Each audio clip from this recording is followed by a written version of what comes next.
சந்தியானை தேடி அவங்க ஃப்ரெண்ட்ஸ் வந்தாங்கண்ணே. இப்பதானே வீட்டுக்கு வழி சொன்னேன். என்னடா சொல்ற?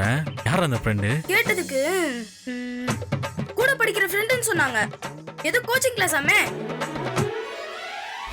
ஆமா, நீங்க சந்தியா கூட எங்க ஒண்ணா படிச்சீங்க? அதுவா, நாங்களாம் அவளோட ஸ்கூல் ஃப்ரெண்ட்ஸ். ஐயா, சும்மா பயப்படாதீங்க. நான் ஏற்கனவே எல்லா உண்மையும் உங்ககிட்ட சொல்லிட்டேன்.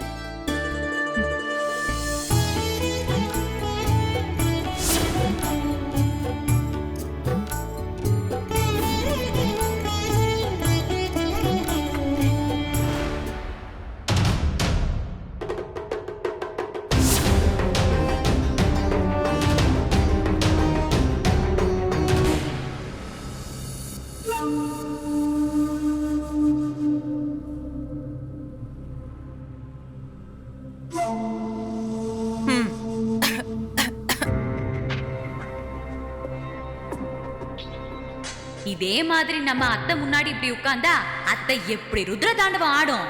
ஆனா இப்ப வாய மூடிட்டு உட்கார்ந்துட்டு இருக்கு தாய் கிழவி. அர்ச்சனா, அத்தை சந்தியா எங்க போயிட்டா? காய்கறி வாங்க போயிருக்காத. காய்கறி வாங்கிட்டு வரதுக்கு இவ்ளோ நேரமா? உங்க போனை கொண்டாங்க, கேட்டதுக்கெல்லாம் கொடுங்க. எவ்ளோ நேரம்? அத்தை, நீ எங்க இருக்க? அத்தை, அது வந்து காய்கறி வாங்கிட்டு நான் வீட்டுக்கு வந்துட்டு இருக்கேன் அத்தை. அங்க இங்கன்னு ஊர் சுத்தாம சீக்கிரமா வீட்டுக்கு வந்து சேரு. சரிங்க அத்தை, இதோ வந்துடுறேன் அத்தை. இந்தாங்க. சந்தியா வந்துகிட்டு இருக்காளாம், இப்ப வந்துருவா. நீங்க வாங்க. நீங்க நாளைக்கு இங்க வாங்க, நான் இங்கதான் இருப்பேன். சரிங்க சார். ஏங்க, வீட்டு வேலை நிறைய கிடக்கு, நீங்க பல்ல கட்டிட்டு இருக்கீங்க. வாங்க. ஆஷா பேசுறாங்களா? இப்படி பண்றாங்க.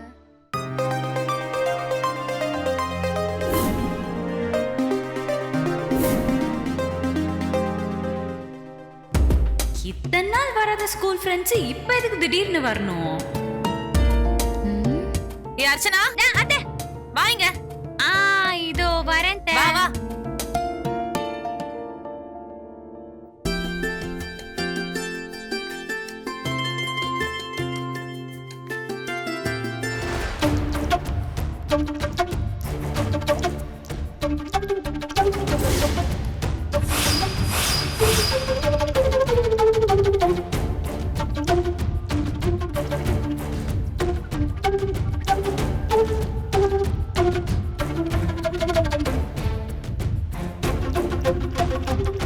வாங்க.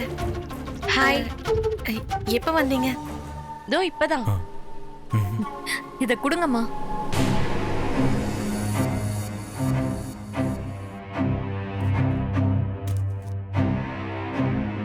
காய்கறி பையுமா குடும்பத்து பொண்ணா கலக்குறியே. ரொம்ப பயப்படாத சந்தியா. நீ வீட்டுக்கு தெரியாம படிக்கிற விஷயத்த மயில் எங்க கிட்ட சொல்லிட்டா.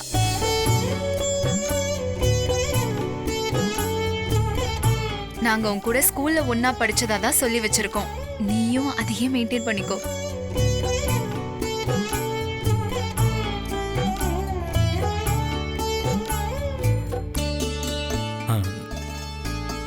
சரிங்க, நீங்க எல்லாரும் உட்காந்து பேசிட்டு இருங்க.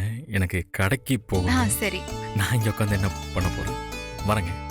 சரி, வரேங்க.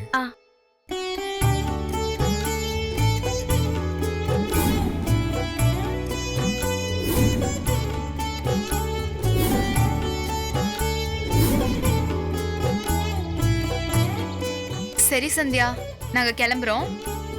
அப்புறம் சொல்றேன்னு தப்பா நினைச்சுக்காத. உன் மாமியார் உன்கிட்ட போன்ல பேசினதை கேட்டோம். ஒரு சில வார்த்தைகள் தான் பேசினாங்க, ஆனா அது ரொம்ப கடுமையா இருந்துச்சு. இப்படிதான் எப்பவுமே நடந்துப்பாங்களா உன்கிட்ட?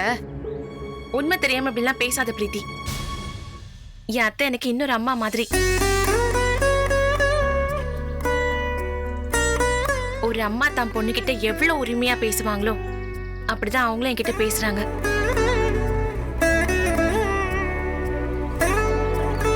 குரல்ல இருக்கிற கடுமையை நீங்க பாக்குறீங்க, அதுக்கு பின்னாடி இருக்கிற உரிமையும் அக்கறையும் நான் பாக்குறேன்.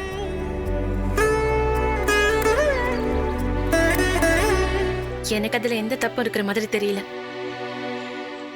உண்மையை சொல்றதா இருந்தா என் அத்தை ஒரு குழந்தை மாதிரி.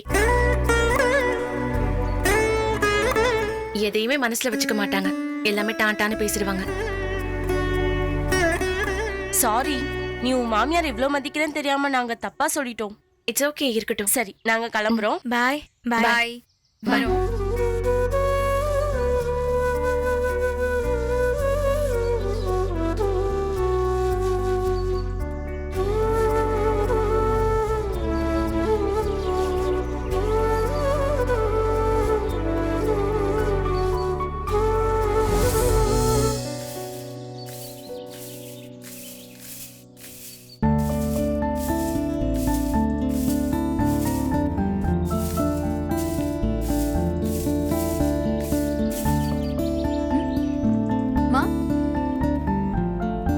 என்னம்மா, என்ன கண்ணெல்லாம் கலங்கி இருக்கு?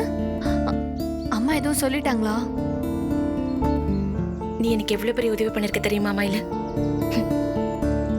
நீ மட்டும் இல்லனா நான் படிக்கிற விஷயம் அத்தைக்கு தெரிஞ்சிருக்குமா இல்ல?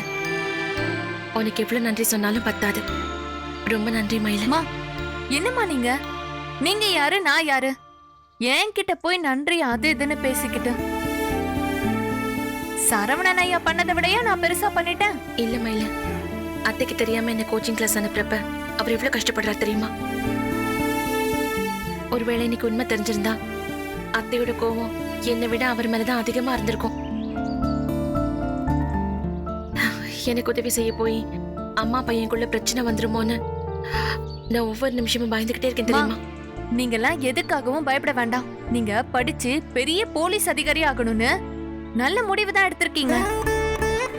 அதுக்காக சரவணன் ஐயா எடுக்கிற முயற்சியும் வீண் போகாது. அம்மா கோவப்படுவாங்க தான், அதெல்லாம் இல்லைன்னு சொல்ல முடியாது. ஆனா நாளைக்கே நீங்க படிச்சு பெரிய போலீஸ் அதிகாரி ஆயிட்டா போலீஸ் ட்ரெஸ்ஸோட உய் உய் உய் உயின்னு சைரன் வச்ச கார்ல வந்தீங்கன்னா அதை விட இந்த குடும்பத்துக்கு வேற என்னமா பெருமை இருக்கு? அப்போ அம்மா உங்களையும் சரவணன் ஐயாவையும் நிச்சயமா புரிஞ்சுப்பாங்க. அது வரைக்கும் இந்த மயிலு உங்களுக்கு உதவியா தான் இருப்பா. நீங்க கவலையப்படாதீங்கம்மா.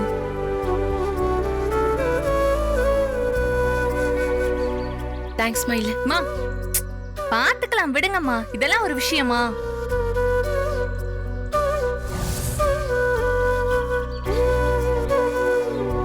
ஏங்க, இன்னைக்கு திடீர்னு அவங்க எல்லாரும் வந்தப்போ எனக்கு அப்படியே குப்புன்னு வேர்த்து போச்சுங்க. கடையில இருந்து அவசர அவசரமா ஓடி வந்தேன். மயில் உண்மையை சொல்ற வரைக்கும் அவ்வளோ பதட்டமா இருந்துச்சு. ஆனா பரவாயில்லைங்க, உங்க ஃப்ரெண்ட்ஸும் நிலைமையை புரிஞ்சுக்கிட்டு நல்லபடியா பேசிட்டு போயிட்டாங்க. நான் உன்னை கேட்ட தப்பா நினைச்சுக்க மாட்டீங்க. நீங்க தப்பாவே கேட்டா கூட தப்பா நினைச்சுக்க மாட்டேன், சொல்லுங்க. இன்னைக்கு 3 பேர் வந்தாங்க, சமாளிச்சாச்சு. நாளைக்கு வேற யாராவது வந்தாங்கன்னா, நாளை மறுநாள் வேற யாராவது வந்தாங்கன்னா அப்ப என்ன பண்ணுவீங்க? ஒவ்வொரு நாளும் கண்ணி வெடியில கால் வச்சிட்டு இருக்க மாதிரி இருக்க முடியுமாங்க? இது ரொம்ப தப்பா இருக்குங்க. ஏற்கனவே இந்த வீட்டுல வந்த ஒவ்வொரு பிரச்சனையுமே ஏன் நம்ம கிட்ட சொல்லாம பண்ணீங்கன்னு வந்ததுதான். திரும்பவும் இப்ப அதே மாதிரி விஷயங்களை தான் நாம பண்ணிக்கிட்டு இருக்கோம். அதெல்லாம் ஒண்ணும் இல்லைங்க, நம்ம ஒன்றும் தப்பா செய்யவே இல்லையே. அத்தைக்கு சொல்லாம அவங்களுக்கு தெரியாம பண்றது தப்பு தானே? அதுதாங்க நானும் சொல்லிக்கிட்டு இருக்கேன். நான் ஒன்னும் ரகசியமா எங்கேயோ போகல, கோச்சிங் கிளாஸ் தானேங்க போறேன்.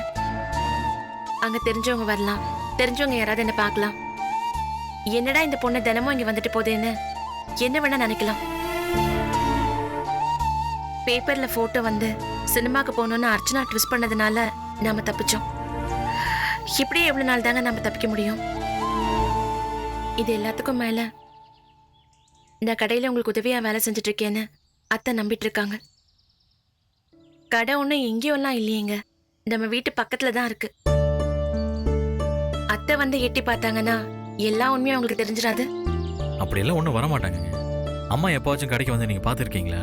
அத்தை வரலன்னா என்னங்க, அர்ச்சனா பார்க்கலாம், ஆதி பார்க்கலாம், எவ்வளவோ வாய்ப்பு இருக்கு. சரிங்க, மத்தவங்க பார்க்கறத கூட விடுங்க. எனக்கே நம்பிக்கை துரோகம் பண்ற மாதிரி, ஏமாத்துற மாதிரி ஒரு குற்ற உணர்ச்சி. தயவு செஞ்சு நான் கோச்சிங் கிளாஸ் போறத சொல்லிடலாங்க. அவங்களா அதை தெரிஞ்சுக்கிட்டு கேட்டா சண்டை கசப்பு எல்லாமே. நாமளா சொன்னா அது வருத்தம் மட்டும்தான். சரிங்க, சொல்லிட்டு அம்மா முடியாதுன்னு சொன்னா என்ன பண்ணுவீங்க?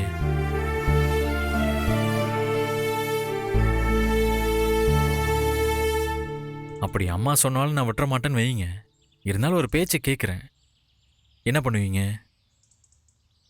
எனக்கு பதில் தெரியலங்க.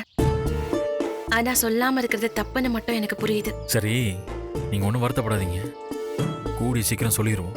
தயவு செஞ்சு சொல்லிடுங்க. இல்லைன்னா நாளைக்கு விஷயம் தெரிஞ்சு அத்தை உங்க மேலதான் ரொம்ப கோவப்படுவாங்க. அத்தை உங்களை வெறுக்கிறத என்னால தாங்கிக்க முடியாதுங்க. சரிங்க, எவ்வளோ சீக்கிரம் முடியுமோ அவ்வளோ சீக்கிரம் நான் சொல்லிடுறேன். போதுமா? ம். இந்த போலீஸ்காரங்க முழுசா சிரிக்க கூட மாட்டாங்களாமே, அதுக்காக இப்போ ட்ரைனிங் எடுக்கிறீங்களா? ஏன் அப்படி? சிரிக்கவே மாட்டேன்றீங்களே.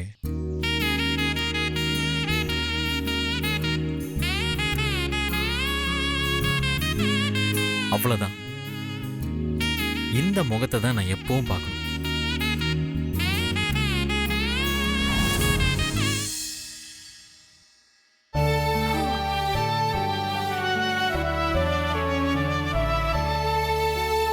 வாங்க. ஆதிதான் வேலைக்கு கிளம்பிட்டான். நீங்க எங்க இப்ப கிளம்புறீங்க? அது ஒண்ணும் இல்ல சிவகாமி, ஆ. நம்ம வீட்டுக்கு பின்னாடி ஒரு பலாமரம் இருக்குல்ல, ஆ, தேன் மாதிரி நிக்குமே, ஆ. அதுல ஒரு பலாப்பழத்தை எங்க அம்மா பஸ்ல போட்டு அனுப்பிச்சிருக்காங்க. அது போய் டெலிவரி எடுக்க தான் போறேன். சரியா போச்சு. போங்க. சின்ன வயசுல இருந்தே மேல் தீனி நிறைய கொடுத்து உங்களை வளர்த்தது இல்லாம இந்த வயசுலயும் கண்டதையும் இவருக்காக கொடுத்து விடுறாங்க இவங்க அம்மா. அப்பப்பா, ஐயோ, அவங்களதான் சொல்லணும். அதுக்கு பேர் தான் தாய் பாசம்.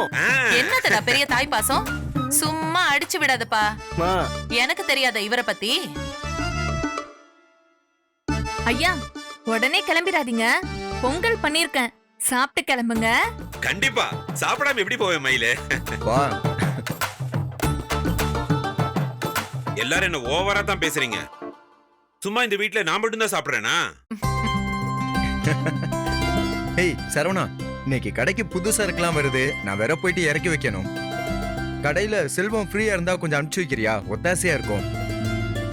ம், நீ சொல்றா, நானும் அவனும் சேர்ந்தே கூட வரோம், ஒன்றும் பிரச்சனை இல்லை. சரி சரவணா, ஓகே. அம்மா, அம்மா, அண்ணா. பார்வதி, என்ன பார்வதி, என்னாச்சு? என்னாச்சு? அம்மா ரிசல்ட் வந்துருச்சுமா. ஐயோ, ரிசல்ட் வந்துச்சா? ஃபெயில் ஆயிட்டியா? அம்மா பாஸ் பண்ணிட்டேமா. என்னது பாஸ் ஆயிட்டியா?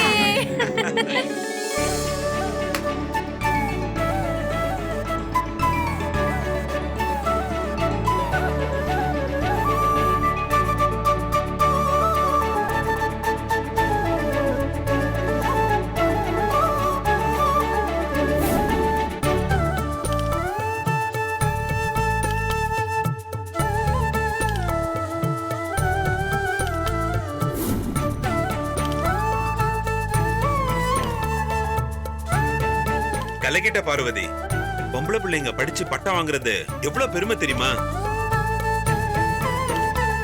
இனிமே உன் கடைசி காலம் வரைக்கும் படிப்பு தான் உன் கூடவே வரும்.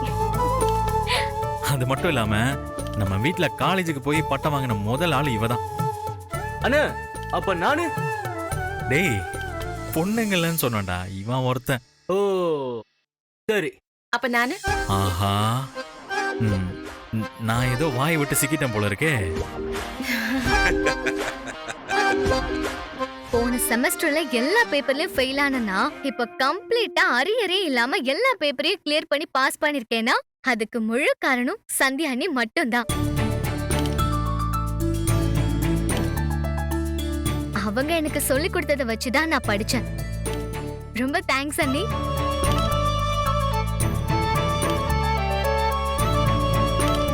ஏற்கனவே இவள தலையில தூக்கி வச்சுட்டு ஆடுவாங்க, இதுல இன்னொரு காரணம் வேற கிடைச்சிருக்கு. டேய் சரவணா, உன் தங்கச்சி பாஸ் பண்ணிருக்காடா. உடனே நீ கடைக்கு போய் நிறைய இனிப்பு அள்ளிட்டு வா. ஆமாண்டா. அது வேண்டாமா, இன்னைக்கு என் கையால நானே பாயாசம் செய்ய போறேன். மா, நான் பார்வதிக்காக சூப்பரா ஒரு Dress எடுத்துட்டு வந்து தரேன். எடுத்துட்டு வாடா. அப்பா, இன்னைக்கு அண்ணன் தங்கச்சி பாசம் கொஞ்சம் தூக்கலா இருக்கே. டேய் போடா, உனக்கு தான் அந்த பாசம் இல்ல. என் ரெண்டு அண்ணனும் எனக்கு ஒரு gift தராங்க. நீ எனக்கு என்னடா தர போற? நல்லா கேளுமா. பாஸ் பண்ணதெல்லாம் சரி, எவ்வளவு பர்சன்டேஜ் வாங்கின? அது இனிமே தான் அண்ணி பார்க்கணும். எங்க யூனிவர்சிட்டி வெப்சைட்லயே பார்க்கலாம். சரி, அப்ப கையோட பாத்துடலாம். பார்வதி, உன்னோட ரோல் நம்பர் சொல்லு.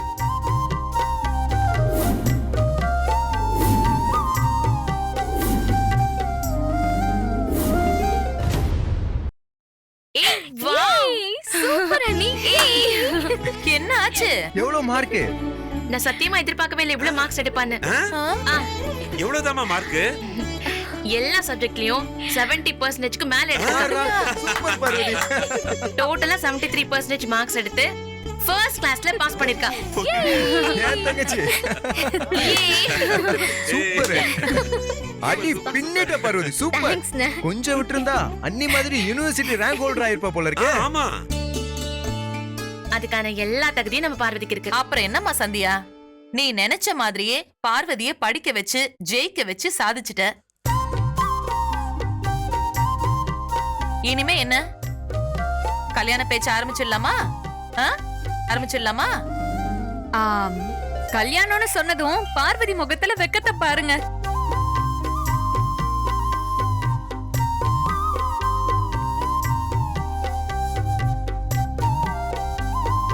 என்னம்மா, பாஸ்கரை கூப்பிட்டு பேசிடலாமா? பாஸ் பண்ணிட்டான்ற தகவல் வந்த உடனே கல்யாணத்தை பத்தி பேசுறாங்க. அப்ப பாஸ்கரன் நினைச்சிட்டு இருக்கிற என் தங்கச்சியோட நிலைமை என்ன ஆகுறது? அம்மா, பார்வதி எப்படி அவளே வாய் விட்டு சொல்லுவா? பாஸ்கர் கிட்டயும் அவங்க குடும்ப ஆளுங்க கிட்டயும் பேசி வை. அப்புறம் பாஸ் பண்ணிட்டேங்கிற விவரத்தையும் சொல்லிடு. கல்யாணத்தை பத்தி பேசணும்னு சொல்லி வர சொல்லுமா, அப்புறம் நம்ம பேசிக்கலாம். இல்லப்பா, வேண்டாம்.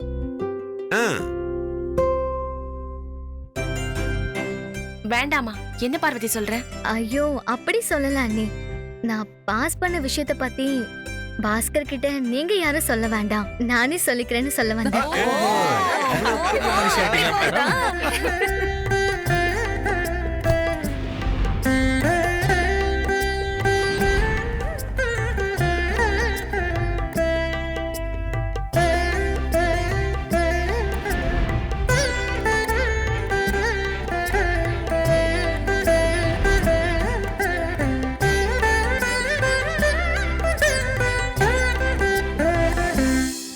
இந்தாங்க.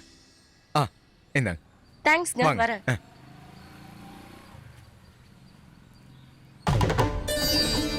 அண்ணா வாங்கண்ணே. உள்ள ட்ரெஸ்ல நல்லா இருக்குண்ணா, பாருங்க. இது அர்ச்சனா அவங்களோட கடை தானே? ஆமா, அவங்க என்னோட மனைவி தான். ஏன்? இல்ல, அவங்கள தான் பார்க்க வந்திருக்கோம். ஐயோ, இவங்களா? சிக்காம தப்பிக்கணுமே.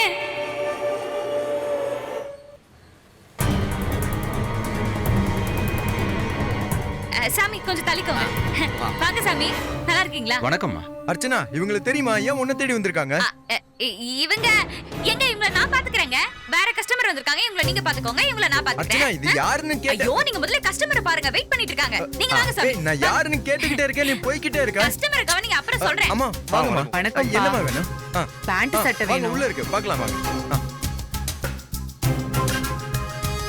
என்னங்க சொல்லாம கொல்லாம வந்து நிக்கிறீங்க? என்னம்மா இப்படி சொல்லிட்டீங்க? சாமி உங்களை பார்க்கறதுக்கு அப்பாயின்மெண்ட் வாங்கிட்டு வரணுமா என்ன? நாங்க வேணா சாமி கிட்ட போய் நீங்க இப்படி சொல்றீங்கன்னு சொல்லட்டுமா? ஐயோ, அப்படிலாம் இல்லைங்க. நானே என் புருஷனுக்கு தெரியாம தான் அங்க வந்தேன். இப்ப மாட்டிக்கிட்டா சிக்கல் ஆயிடுங்க. டக்குன்னு சொல்லுங்க, எதுக்காக வந்தீங்க? ஒண்ணு இல்லம்மா, அடுத்த வாரம் சாமியோட சஷ்டத்தை பூர்த்தி நடக்குது. அதுக்கு 2 பட்டு சேலையும் 2 பட்டு வெட்டி எடுத்துட்டு போறான்னு வந்தோம். அப்படியா? சரி இருங்க.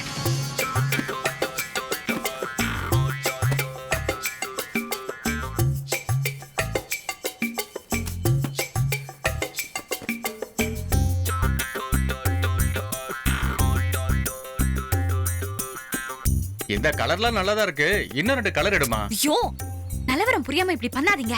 அவர் வந்தாருன்னா நான் சிக்கிருவேன். டக்குன்னு ஏதாவது புடவை எடுங்க சாமி, ப்ளீஸ். சரி, இது 2த்தையும் பேக் பண்ணுமா.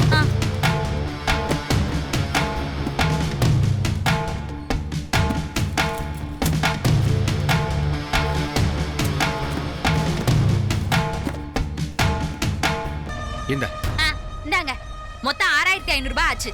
நான் பணத்தை நேர்ல வந்து வாங்கிக்கிறேன். என்னது பணமா? பணத்தை கொடுத்து எடுக்கிறதுக்கு நாங்க எதுக்கு உங்க கடைக்கு வரணும்? அப்புறம் சாமிக்கு இது கூட செய்ய மாட்டீங்களா? ஏங்க விளையாடாதீங்க. ஏதோ 100-200 கம்மி பண்ணிக்கலாம். எப்படிங்க மொத்தத்தையும் உங்களுக்கு ஃப்ரீயா கொடுத்தா நான் எப்படி சமாளிப்பேன்? நான் மாட்டிப்பேன்.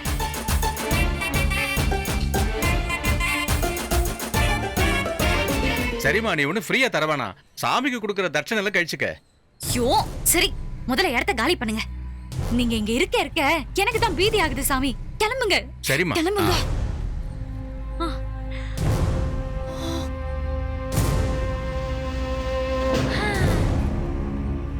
ஏய் அர்ச்சனா, சொல்லுங்க. என்னடி நடக்குது? அவங்க யாரு? உன்னை எப்படி தெரியும்? ஏதோ சொந்தக்காரங்க மாதிரி பேசிட்டு இருக்க. அதெல்லாம் ஒண்ணும் இல்லைங்க. நம்ம தேரடி வீதி முக்குல இந்த சிவன் கோயில் இருக்குல்ல, அங்க கும்பாபிஷேகம் பண்றாங்க. அதுக்காக இங்க சும்மா கையளவு துணி எடுத்துட்டு போக வந்தாங்க, அவ்வளவுதான். என்னது கையளவு துணியா? ஏதோ பட்டு வேட்டி பட்டு சேலாம் காட்டின மாதிரி இருந்துச்சு. ஆமாங்க, அவங்க அத பார்த்தாங்க, அதுக்கு காசு இல்லைன்னு கிளம்பி போயிட்டு இருந்தாங்க. நான் தான் சரி சாமி விஷயம் வந்தவங்க வெறும் கையோட போக வேண்டான்னு கொஞ்சோண்டு பட்டு துணியில 1 மீட்டர் கொடுத்து அமிச்சேன். ஏய், நீ போய் சொல்ற நல்லா தெரியுது அர்ச்சனா. சும்மா எப்ப பார்த்தாலும் என்ன ஏதாவது சொல்லிட்டே இருக்காதீங்க. நான் ஒன்னும் பொய்யெல்லாம் சொல்லல. அங்க கஸ்டமர் வெயிட் பண்றாங்க. போங்க, போய் வேலையை பாருங்க. போங்க போங்க, அட போங்க. கண்டிப்பா இவ பொய் தான் சொல்றா. என்னமோ திருட்டுத்தனம் பண்றா, என்னன்னு புரியலையே.